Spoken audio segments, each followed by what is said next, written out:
Wander versus Malus, Thundering Titan.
That was it, guys. The final Colossus and what the entire adventure has been leading up to. And it does not disappoint. Being able to apply an emotional moment with a character who is actually never characterized does take a lot of work. But before I'll say it, here's a giant warning beforehand.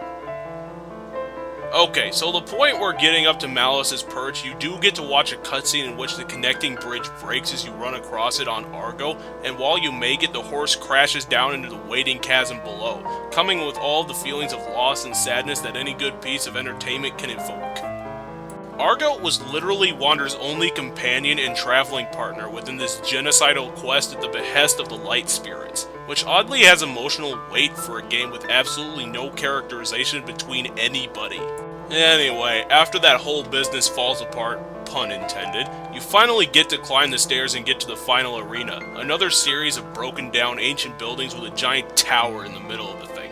But when you get closer, the Colossus in the tower starts chucking lightning at you when you approach, and if you're like me and went into this part bullheaded, then you'll soon discover that the lightning auto-targets you and has enough splash damage on impact to have you flying backwards. Even if you do dodge, it causes damage.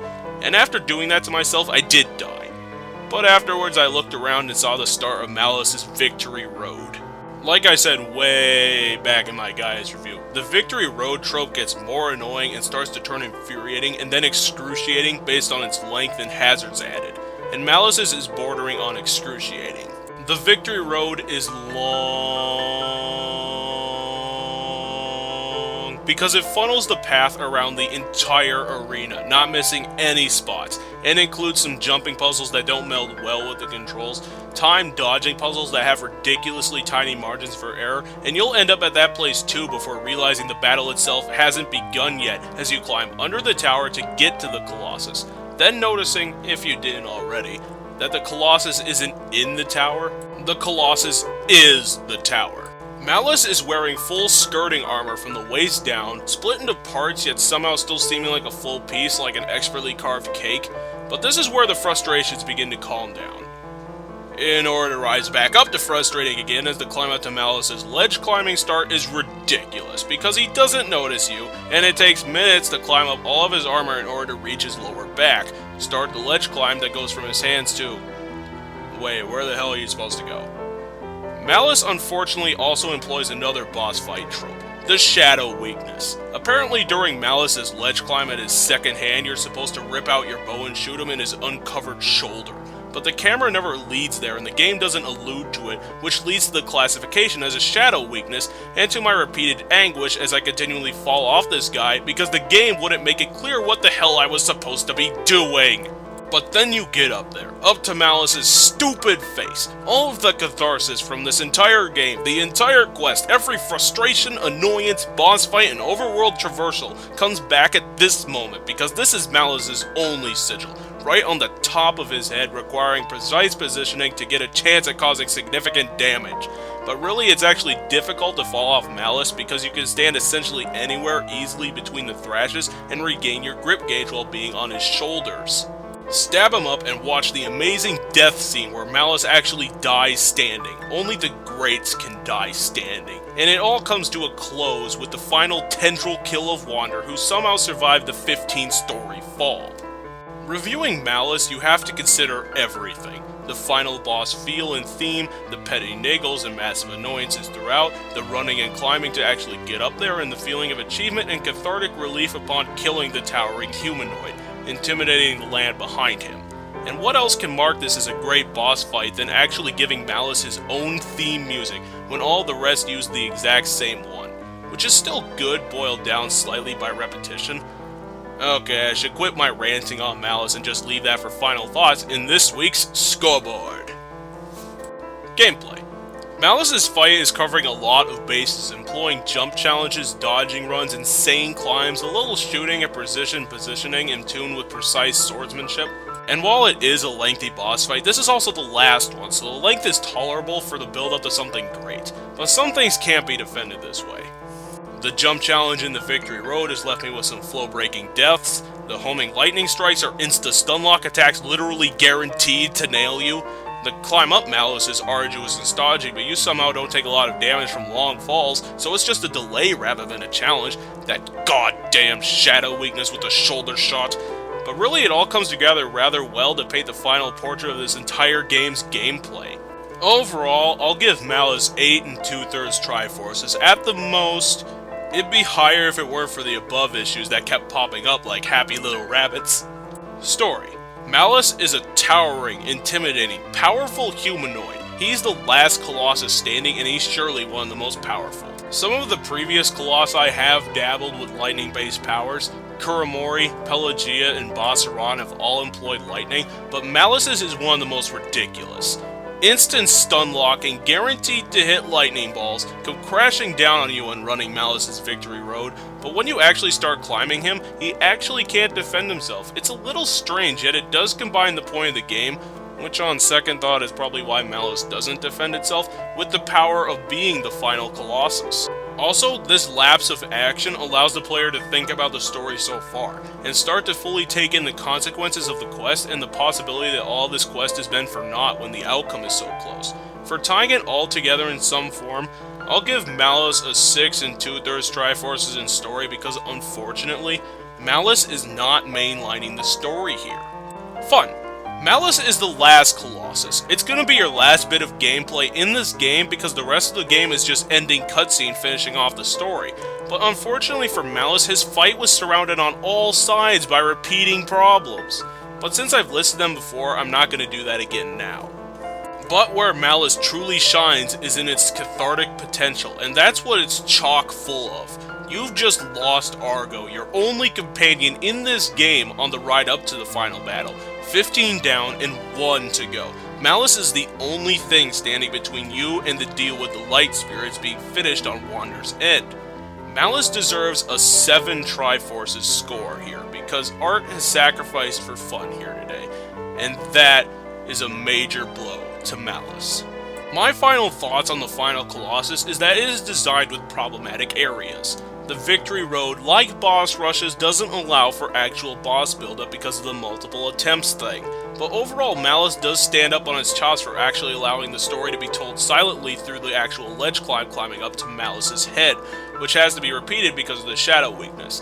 And my final sentence on Malus would be that it is designed to be used as an artistic piece rather than a satisfying boss fight. You do get the catharsis of an entire game coming down to now in the moment, but if it stood up by itself, it would fail even worse than now, similar to the Argus comparison points made in its review.